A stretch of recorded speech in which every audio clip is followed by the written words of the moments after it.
ডিম পাউরুটি এগুলোকে কি বলে মা? দেখছি কি চাই তোমার নানির কাছে? আর এখন রেডি হয়ে গেছে। হ্যাঁ মা, ধোসা হয়ে যাবো মশা। Hi friends, good morning. কেমন আছো তোমরা? আশা করি ভালো আছো। আমরা সবাই খুব ভালো আছি। তো আজকে হলো শনিবার, এখন বাজে ঘড়ি কাটায় 8:30। তো এখন থেকেই ব্লগ থেকে শুরু করছি। কুকুরকে খাওয়ানো হলো। এখানে মা করলো চা, জল এখন অব্দি খাই না, গিয়ে চা খেয়ে নেবো। মায়ের চুলটা বাবারি মা কেমন করে রেখেছে গো। চা চা চা, সকালের চা। এই হলো চা, গরম গরম চা।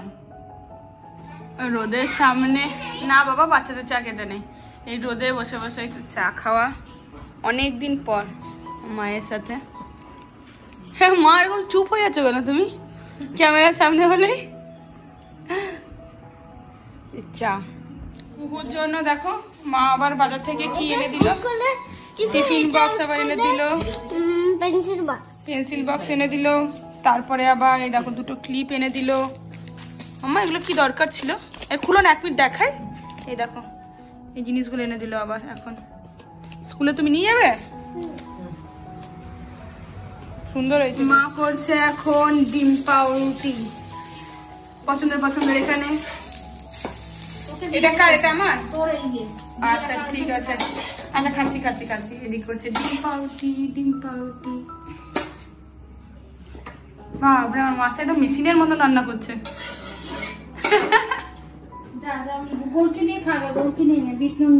হ্যাঁ নিচ্ছি নিচ্ছি। এইখানে মিতা এলো, আমার মেয়েটা আমার মাথাটা ছাড়লো, নাহলে পাগল করে মেরে ফেলছিল। এখন এই খেলছে। আর এইদিকে এখন আমি খাটে রেখে দিয়েছি আমার মা ছিটি চিচি ডিম পাউরুটিটাকে। ডিম পাউরুটি খাই। কুহু এখানে নাচ করছে। এ নাও কলা খাও, ধরো ধরো। গান করছে, গান হচ্ছে ফোনে আর নাচ। চলো খেতে। একটুখানি হোমওয়ার্ক দিচ্ছি, অন্তত যেন পড়ে। হ্যাঁ নাহলে কি বলো তো, ভুলে যায় সব কিছু। আমি এখানে বসে বসে মানে কোনো কাজ বাজ নাই। মাও বসে আছে, মা আবার বসেছিল পানা মিলা। বসলাম তো আরাম লাগে। হ্যাঁ সে রান্না করে আছে। এতদিন কোথায় মা? কিছুদিন আগেই তো এসেছিলাম। এইগুলো ওকে একটু পড়তে দিচ্ছি, অন্তত করুক। আমার কাছে তো পড়বে না, আমি তার কাছে হোমওয়ার্কটা দিচ্ছি, ও করে নেবে। তো সব তো জানে, লিখতে হবে। হ্যাঁ কতটা করবে জানি না, তবু অন্তত যেন একটু ইয়েতে যেন থাকে, পড়াশোনাটার মধ্যে, নাহলে সব ভুলে যাবে জানো তো। দিই করতে তো।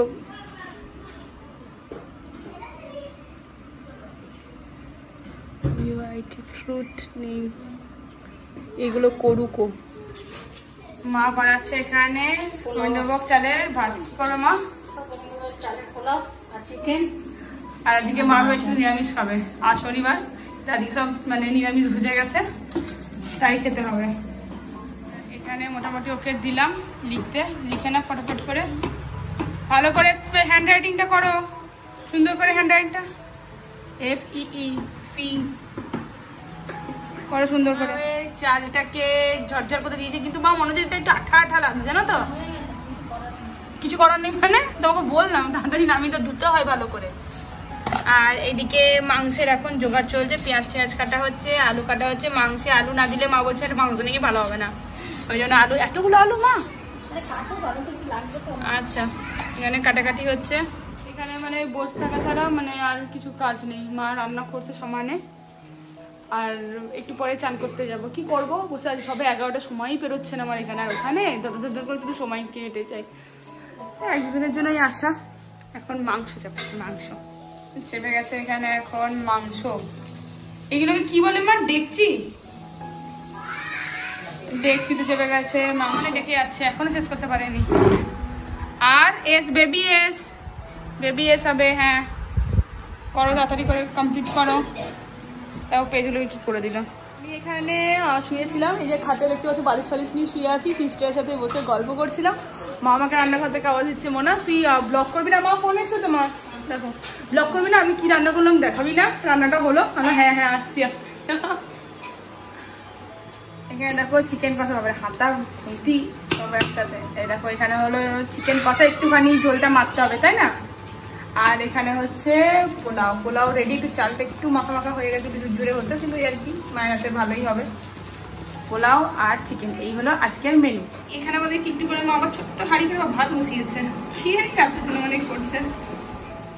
চান টান করে এই উঠলাম, পুরো স্নান হলো।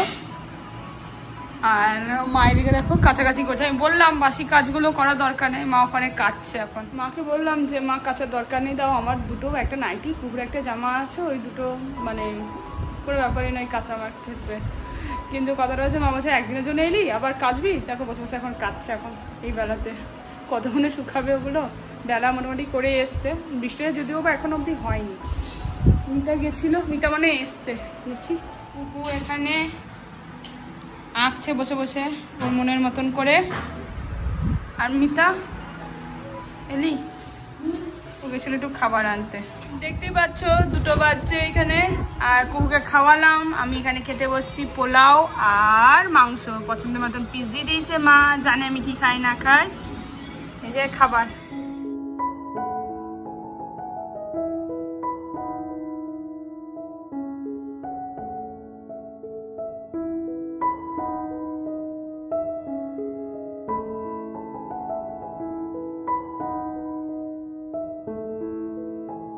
পাঁচটা বাজতে চলো, এই যে বোচকা বুচকি গোছাচ্ছি। আর আমার কুকু ঘুমাচ্ছে, কি অবস্থা দেখো এখানে। বোচকা বুচকি সমস্ত গোছাতে আরম্ভ করেছি। ওর বাবা আসতে নিয়ে যাবে ওকে এখন। বলছিলাম যে আজকের দিনে থাকবো, কালকে যাব, কাল রবিবার। কিন্তু কুকু এত দুষ্টুমি করছে, ঘর যাওয়ার জন্য মানে ইয়ে করছে, ঠাম্মার কাছে যাবো, ঠাম্মার কাছে যাবো। তো ব্যাস চলেছে, বাবাকে ডাকলাম যে চলো নিয়ে যাও। ওটা খারাপ হয়ে গেল, একটা প্রথমত আশাই হয় না, তার মধ্যে এসে পড়ো যদি মানে এমনিটাও আরেক প্রকারের আমার, কিন্তু আর কি বলবো, দিয়ে পরে আবার চলে যেতে হচ্ছে। কুকু একদম রেডি হয়ে গেছে। মামা কি চাই তোমার নানির কাছে? আর কি এনে দেবো, কি দেবো মায়ের কাছে, কি দেবো বলো তো, কি দেবো বল। ডল নেবে তুমি একটা? ডল কেমন করে দাঁড়িয়ে থাকবো, দেখি তো দিয়ে আসবে, বসে থাকবে। আচ্ছা তাই দেবো আমার সোনা নানিকে, আমার নানিকে তাই ভেঙে গেছে। আচ্ছা ঠিক আছে ঠিক আছে মাম্মা, বাবা আসছে, তুমি এখান থেকে দাঁড়িয়েছো কেন তুমি এমনি করে? হ্যাঁ সোনাম্মা। কুহু এইমাত্র গেল, দিয়ে পরে এখন ফোন করেছে আমার এক জেঠিমা, তার সাথে কথা বলছি। আর এখানে মিতা আমার হাতে নেল পালিশ পরিয়ে দিচ্ছে, কারণ নিজে থেকে আমি কি আর নেল পালিশ তো পরবো না, ওই জন্য রেডি হচ্ছি। মা বললো যে যখন যাচ্ছিসি মানে একটুখানি ধোসা খেয়ে আসি বাজার থেকে। আলাম ঠিক আছে চলো, তার জন্য একটু রেডি হলাম। লিপস্টিকটা মা কি ডার্ক হয়ে গেল, একটু লাগালাম কিন্তু তাতেও দেখো ডার্ক হয়ে গেল। তো রেডি হলাম, চুল টুল বাঁধবো, তারপর বেরোবো 6:30 সময়। এখন 6টা বাজছে। এইদিকে দিল চা, একটু চা খাচ্ছি সবাই মিলে বসে। এদিকে চা। আর তোমাদেরকে তো তখন দেখানোই হলো না, লাল লিপস্টিক, লাল নেল পালিশ, বাপরে পরে নিলাম। এই যে দেখো রেডি হয়ে গেছি, একটু লিপস্টিক, কানে, দাঁড়াও ফ্রন্ট ক্যামেরা অন করে তোমাদেরকে একবার দেখা। মায়েরা তো জানোই টিপ পরা করাবেই আমাকে, টিপ পরিয়েছে। আর এই দেখো কানেরটা, কান তো সবসময় খালিই থাকে, হাতে নেল পালিশ। মা বলে বাবা তুই যেভাবে থাকিস। আমার মা এখানে রেডি হয়ে গেছে, হ্যাঁ মা থাকে না তো মতন থাকে। দিয়ে অটোর জন্য ওয়েট করছি, যাচ্ছি একটুখানি ধোসা খেতে, তোমাদেরকে তো বললাম মনে হয়। দিয়ে ধোসা খেতে যাচ্ছি, ধোসা খেয়ে তারপর ওই পথে আবার শ্বশুরবাড়িতে চলে যাবো। কুকু তো চলে গেল, ও থাকলো না, কারেন্টটা আমার নিয়ে যাবো, ঠিক আছে তোমার? হ্যাঁ। এখন বাজছে ওই 6:30, টোটো চলে এসেছে একবারে ঘরের দুয়ারেই। তো পার্ক ক্যাফে যাব। আর কি বলো তো, একটু দূরে আছে ওটা আমাদের ঘর থেকে, ওই জন্য আবার সেই ব্রেক করে করে যেতে হবে অটো করে। এ থেকে মা বললো রিজার্ভ করেই চলে যাই, আবার নামতে হবে, উঠতে হবে, ওই জন্য মা বললো যে একেবারেই চলে যাওয়া যাক। কতদিন পর যেন মায়ের সাথে বেরোলাম। দেখো ধোসাটা বড় কথা নয়, কিন্তু কী বলো তো, একসাথে আসাটাই আমার কাছে অনেক বড়। মানে প্রায়শই যে যাই সেটা তো নয়, মাঝে সাঝে আলে কালে, তো সেই জন্য আরও বেশি খুশি।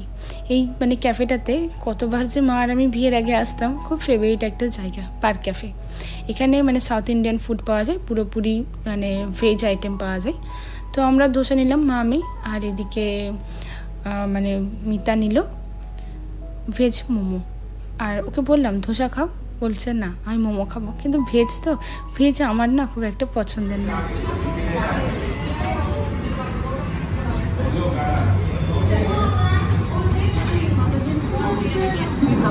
হ্যাঁ কতদিন পর তুই আমি একসঙ্গে খাবো? অনেকদিন পর। অনেকদিন পর। হ্যাঁ কি বলছো? গরম ধোসা হয়ে যাবো মশা।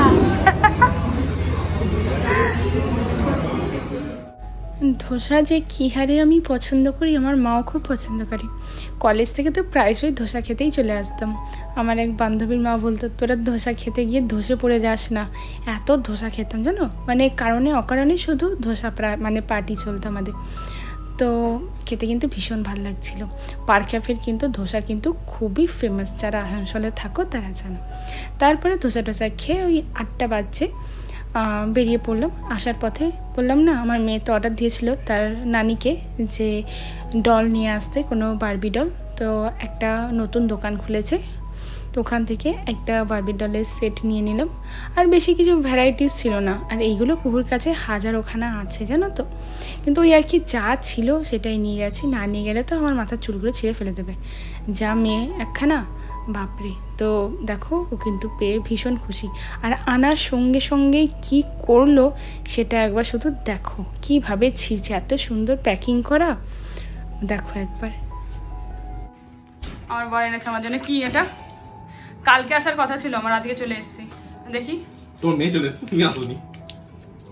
এটা কানে এনে দিয়েছে, একটু মারছে ঘাট ধরে। Thank you. আমি এই কানের পরেছি, আমি এই কানেরটা পরবো। না না থ্যাংক ইউ। তো আজকের ব্লগটা এতটাই রাখলাম। যদি তোমাদের কিছু ভালো লেগে থাকে তো প্লিজ সাবস্ক্রাইব করে দিও, লাইক করো, কমেন্ট করো, শেয়ার করো। আর ভালো থাকো, সুস্থ থাকো। দেখা হচ্ছে তোমাদের সাথে নতুন একটা ব্লগে। Tata, good night.